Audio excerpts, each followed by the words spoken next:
Imagine living your entire life within a 50-mile radius because leaving really isn't a plan. It's a fantasy with a U-Haul and gas prices attached.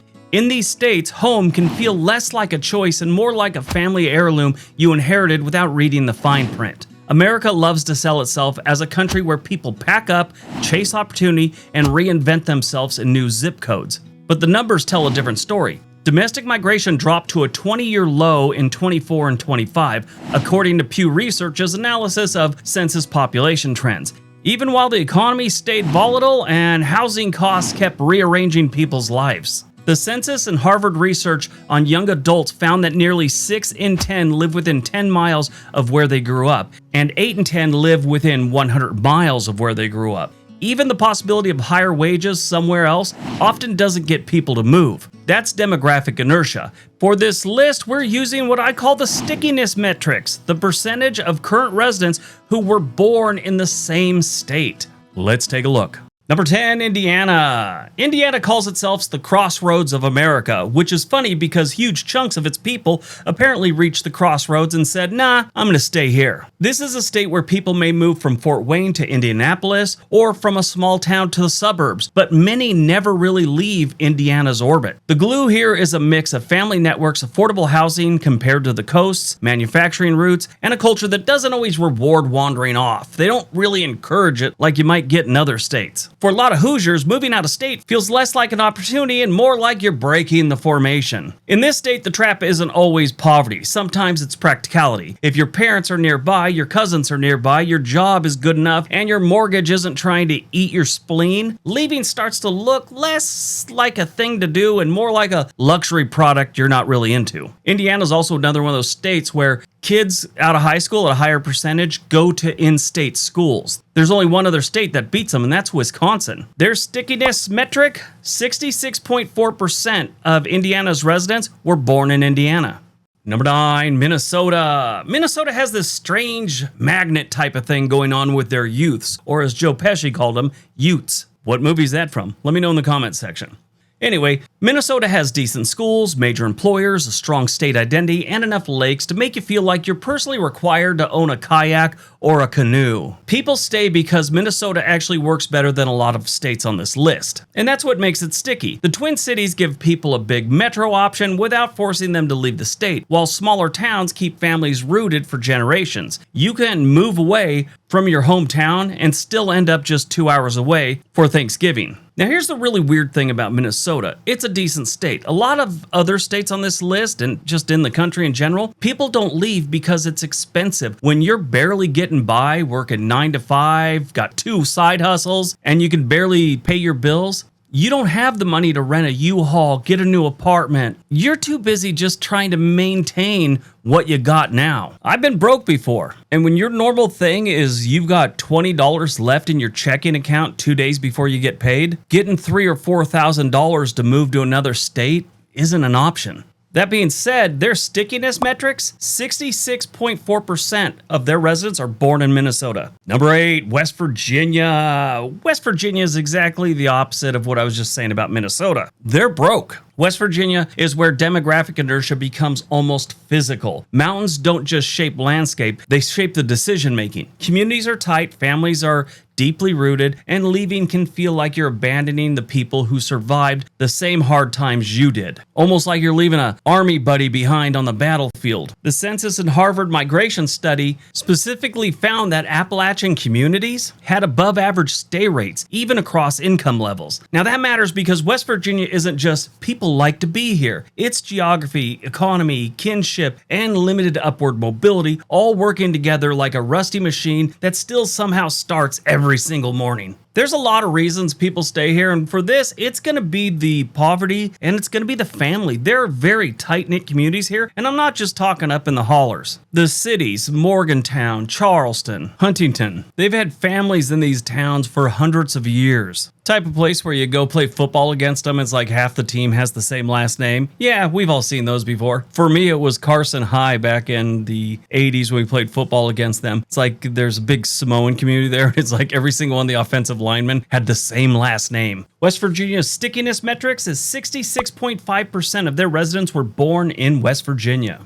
Number 7, Iowa. Why would you leave Iowa? You only leave Iowa if you're allergic to corn and a good time. Iowa's retention is powered by quiet pressure. Farms, family land, small town social networks, local schools, a culture built around staying close all make leaving this place oddly dramatic. You move to another state and suddenly Aunt Linda acts like you joined the circus. Iowa is one of those states where the economy may not be flashy, but it can be stable enough to keep people from gambling on someplace else, is what it breaks down to. And when your whole life is built around land, family, church, schools, and a town where everyone knows what truck you drive, mobility gets a little complicated for people. Iowa doesn't trap people with disasters or poverty. It traps them with predictability. And honestly, that can be comforting to a lot of people. To others, it's a slow motion cage with cornfields. Iowa's stickiness metric, 68.5% of their population was born in Iowa. Number 6, Wisconsin. A little surprised. I thought they'd be further down on this list. Wisconsin has serious state loyalty. Some of it is pride, some of it is beer, some of it is cheese, and some of it is people confusing frostbite with emotional resilience. Wisconsin is sort of known for being a state where people don't often leave. They just kind of stay there. It's a decent state. If you were raised there, you're used to the cold, so that really doesn't bother you. They like to have a good time, they like to work hard, and there's beer everywhere. What more could you want, honestly? I mean, if you've got Scandinavian bloodlines, then that's perfectly fine. If you're from Morocco, you might not be too into it. But underneath the jokes, Wisconsin has a real stickiness. Milwaukee, Madison, Green Bay, and the Fox Valley give residents enough internal options that they could change jobs, towns, or lifestyles without leaving the state. That makes Wisconsin less of a launch pad and more of a self-contained ecosystem. Like I'd said earlier, it leads the country in states where kids go to school in the state and then they don't leave after college. Yeah, I could definitely live in Wisconsin. I could see why people wouldn't leave there though. I mean, other than Milwaukee, the state really doesn't have much crime. It's a lot more affordable than, let's say, some of the coastal states. Just you got to deal with that winter. That's about the only real issue most people have with Wisconsin. Their stickiness metric is 69.4% of their residents were born in Wisconsin.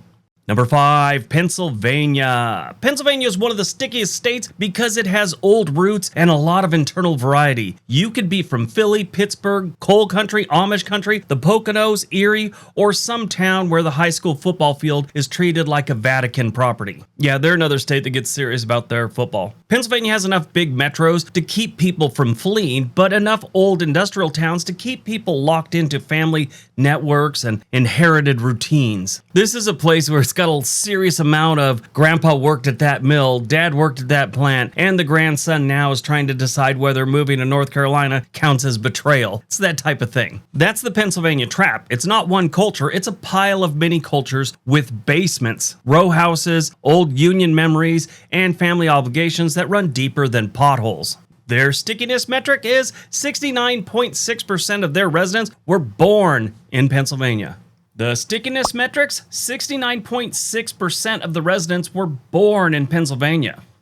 Number 4, Mississippi. Now, this is the opposite side of the coin for most of these places. People don't leave Mississippi because they can't afford to leave Mississippi. And it's not just gathering the money to move out. Let's say you got a kid and your mom does all the babysitting while you're at work. Family support plays a big part of why people stay in Mississippi. And, of course, the poverty. Mississippi sits right on the 70% line, and that number says a lot. This is a state with deep family roots, strong local identity, and generations of people tied to the same counties, churches, schools, and land. But their retention also raises a pretty uncomfortable question. How much of this is love and how much is limited mobility? When wages are low, household wealth is thin, and your safety net is family, leaving can be riskier than staying. A better job in another state doesn't help much when you can't afford to get there. The deposit, the childcare, it's just a big gamble. So why not just stay in Mississippi and keep doing the same thing? Mississippi stickiness is tradition with a padlock. For some, home is sacred. For others, it's the only place you can't get evicted from because your families own the property since before World War II.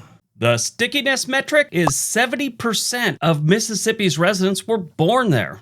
Number 3, Ohio. Ohio is one of the most interesting states on this list, and not just because it sucks. It's because it gives residents multiple versions of leaving without crossing a border. You can move from Cleveland to Columbus, from Cincinnati to Dayton, from Toledo to Akron, and never go back to Toledo, and you're still technically in the same old Ohio casserole. Ohio is big enough, urban enough, and varied enough that people can reinvent themselves without escaping the state. And in most cases, that's how people leave. They escape. It has universities, hospitals, manufacturing, logistics, government, and enough mid-sized cities to keep the orbit intact. I'm still obsessed with Cincinnati chili though. I've made it like 10 times since I did that video 4 months ago. I think my family's sick of it. Now there's a darker side to living in Ohio. Many of the towns were built around industries that shrank or disappeared, and families that stayed there because the factory, because the plant, because they couldn't make any money. They didn't want to leave, but their income dried up. At the end of the day, Ohio's still sticky because it's like America's middle drawer. Everything you need is in there, but half of it is tangled. Their stickiness metrics comes out to 74.3% of their residents were born in Ohio. Number 2, Michigan. Michigan has one of the strongest home state identities in the country. People don't just say they're from Michigan, they point at their hand like they're a cartographer at a family barbecue. The state has Detroit, which is getting better, Grand Rapids, which is also doing better, Lansing's not bad,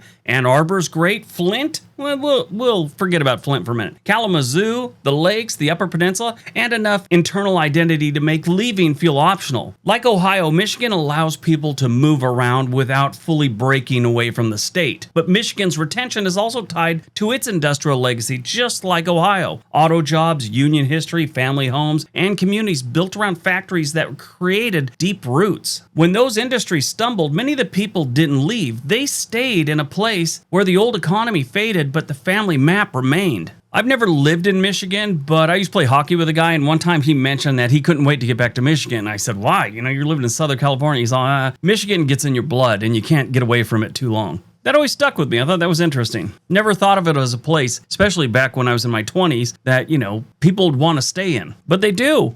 Michigan is not just loyal. Michigan has a grip. The stickiness metric is 75.1% of their population was born in Michigan. All right, before we get to number 1, if you're thinking about moving to another city in your state or in any state, there's a link for Home and Money in the description area below. They can get you in touch with a real estate agent anywhere in the country. All right, on to number 1. And number 1, Louisiana. Yep, the state that has New Orleans. It made the list because these people stay there. Now, it's not just the normal folks that live in the city and stuff. Their Cajun community and the, kind of the country people there, they stay. Oddly enough, there was this documentary years ago when they went and they looked at different places. It was called Happy. What makes happy people? What makes them happy? And it went all around the country, and it kind of listed the areas where they had the happiest people. It was Louisiana, and especially around the Cajun community. And what it broke down to is people are happiest when they're near their family. But Louisiana's culture is intensely local. Parishes matter, family names matter, food, music, religion, festivals, language, and neighborhood identity all create a powerful sense that leaving Louisiana means leaving part of yourself behind. That kind of cultural glue is hard to measure, and the census numbers show the results. More than 3/4 of the current residents were born in Louisiana. But that glue can become a trap. Louisiana has long struggled with poverty, disasters, outmigration pressure, and uneven opportunity. For people with resources, leaving can be a strategic choice. For people without resources, staying can be a default setting. And I think that's the biggest thing for most of them. It's the default setting. Just got to stay there because you can't get out. Louisiana proves the whole point of this list. High retention can look like pride from a distance, but up close, it can be family, culture, limited money, weak mobility, and a state identity so strong it turns the exit sign into a decoration. Their stickiness metrics, 77% of Louisiana was born there. All right, that's today's video. If you like that one, you're really going to love this one. It's about things you could only find in Tennessee. Everyone have a great day. Be nice to each other.